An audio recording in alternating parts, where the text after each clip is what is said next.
aujourd'hui, ce sont des propos, en fait, moi, je trouve cela dommage. Après, quelles sont les raisons? Parce que je sais que le président Tchiani n'est pas quelqu'un qui fait ce genre de sortie. Je tiens juste à vous informer sur une information. Hier, les services secrets russes ont révélé effectivement qu'il y a un plan d'élimination en fait, des 3 leaders en fait, de l'AES.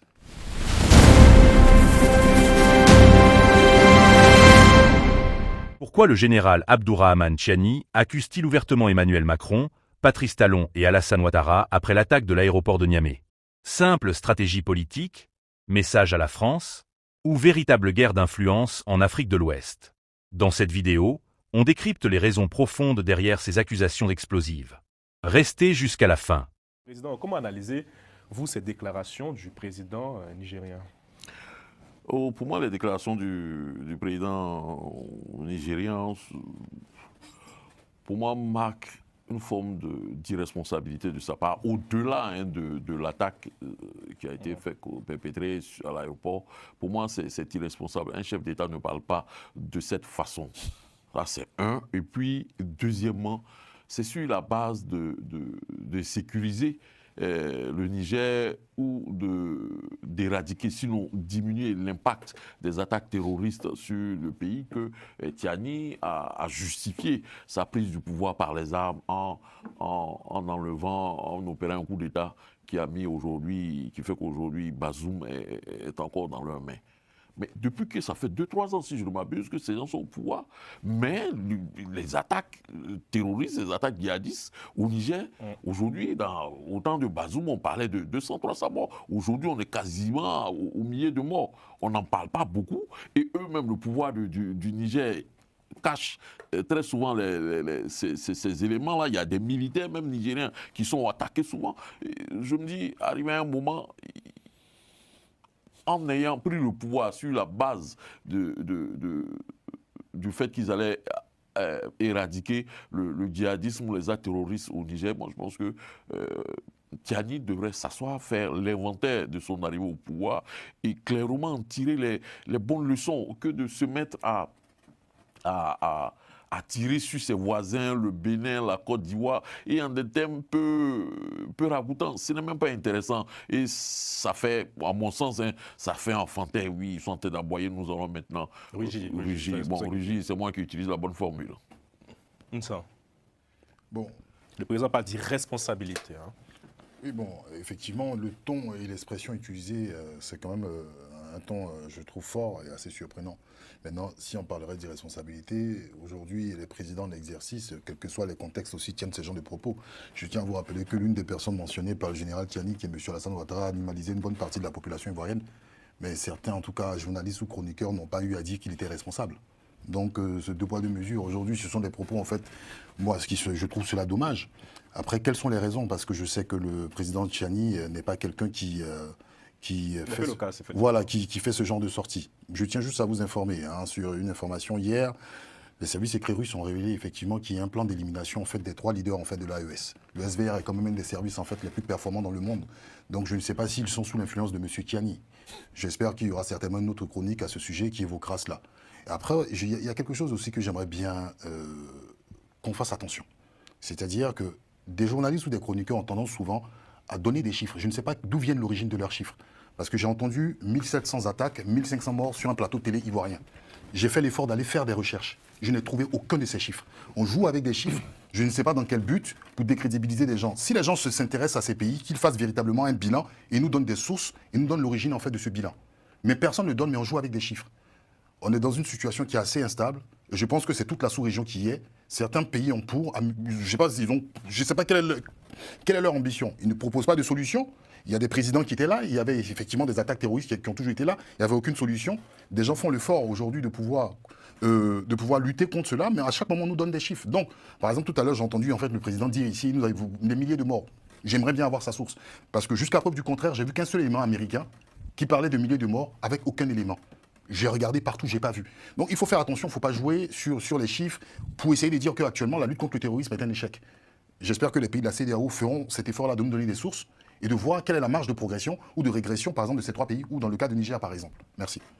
Quand vous nous parlez des informations des services secrets russes, oui. pour nous donner vos sources. Bah, le SVR. Vous allez juste sur le site du SVR. Je viens de dire le SVR qui est le service sécurité. C'est comme si vous me dites que la DGSE dit quelque chose. Est-ce que j'ai besoin d'une source? Vous allez sur le site de la DGSE, vous avez en fait accès à cette information. Il existe un site internet de la DGSE. Non, mais c'est même pas à partir du moment où on cite la DGSE, c'est-à-dire qu'on cite la DGSE dans un élément et que certains médias le relaient, d'accord? Certains médias le relaient, Agence France Presse le relaie, TV5 le relaie, France 24 le relaie. Vous allez croire ou pas? Ou même le Quai d'Orsay le relaie. Vous allez croire ou pas? C'est pareil, le SVR, ils ont leur service effectivement de communication. Voilà. Et ils ont indiqué. De cette même façon, les sources dont vous parlez, que vous ne trouvez rien nulle part, Agence France Presse, Agence France Presse les donne, RFI les donne, ces sources dont vous parlez, ce millier de mots qui existent là, certains médias l'ont rapporté également. Alors, attendez, que je termine là-dessus, parce que c'est très important. Alors, quand vous dites les milliers de morts, d'accord, il y a deux types d'informations. La première, ce sera l'information émanant d'abord du gouvernement nigérien. Vous n'allez pas croire, parce que vous aviez dit tout à l'heure que le gouvernement nigérien cache. Donc, en quelque sorte, ils font de la propagande. Vous nous donnez par la suite, d'accord, d'autres médias.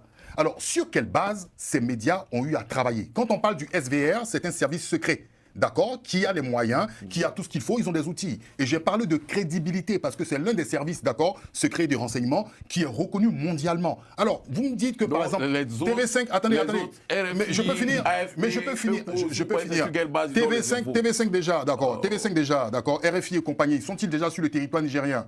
Sont-ils vraiment, ont-ils les capacités de pouvoir énumérer les choses? Non. Et en plus, l'information que vous nous donnez TV5 RFI. Malheureusement, TV5 RFI n'ont aucunement, TV5 et RFI, je finis par là, TV5 et RFI n'ont aucunement donné, d'accord, un chiffre avec des milliers de morts. Vous connaissez leurs sources. Vous connaissez eux leurs sources. La source de qui? De ces médias que vous citez, vous connaissez leurs sources. Mais je viens de dire à l'instant, je vous parle de DGSE, vous partez sur TV5 et RFI. Soyez précis, président.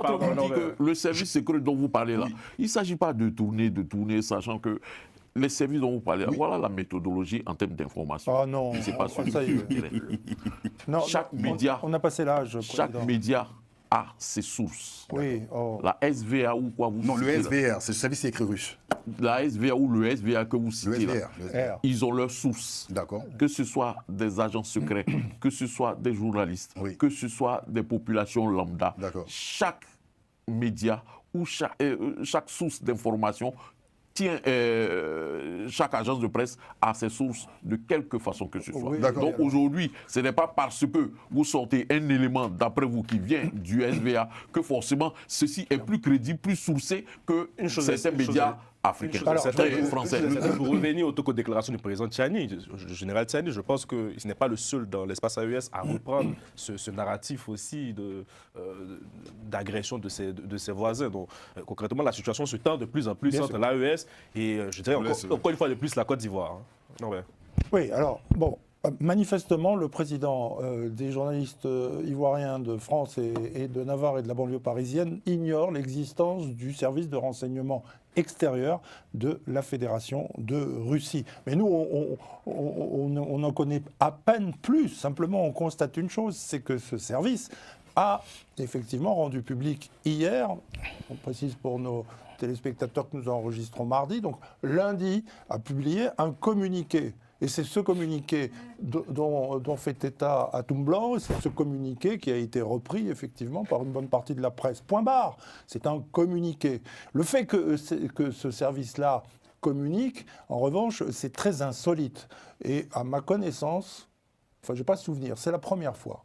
C'est sans précédent. Donc il communique pour donner des éléments qui, en quelque sorte, apportent de l'eau au moulin, du narratif, des gens de l'AES. Le fait qu'il y a une vraie bataille de communication qui se fait entre Moscou et Paris. Exactement. Et voilà, parfait. Attends, je n'ai pas terminé. Je termine. C'est précisément dans un contexte de guerre en Ukraine, avec ce qui est en train de se passer. On peut presque parler de rapprochement entre le président des États-Unis et le président de la Fédération de Russie, Donald Trump et Vladimir Poutine, qui rend fou de rage le président Macron. Il est dans un état incroyable. Jeudi, il a reçu le président tchadien, et j'espère qu'on va avoir l'occasion de reparler de cette visite, mais que des services secrets pondent un communiqué, c'est quand même très insolite, très rare. Et que dit ce communiqué? Que la France s'implique de plus en plus auprès de guérillas ou de mouvements d'opposition au régime de Niamey, et que l'attaque spectaculaire de la base de Niamey, où d'ailleurs, entre parenthèses, se trouve peut-être encore un stock de minerais d'uranium, que se dispute le groupe français Orano, qui alimente les centrales nucléaires françaises en combustible, et le pouvoir de Niamey, ils font le lien. Et donc ils viennent en quelque sorte accréditer les déclarations incendiaires, c'est vrai, un président ne devrait pas dire ça, du général Tiani, en disant que, en fait, ce coup-là était un coup monté. Ce sont les Russes qui le disent. Nous, journalistes, et Atom Blanc n'a fait que souligner cet élément d'actualité, on commente l'actualité ici, on n'en sait rien. Voilà ce qu'il faut comprendre derrière les accusations du général Abdourahmane Chiani contre Emmanuel Macron, Patrice Talon et Alassane Ouattara. Manipulation politique, tension régionale ou affrontement géopolitique plus large. Le débat reste ouvert. Donnez-moi votre avis en commentaire, abonnez-vous et activez la cloche pour ne rien manquer des prochaines analyses. À très bientôt.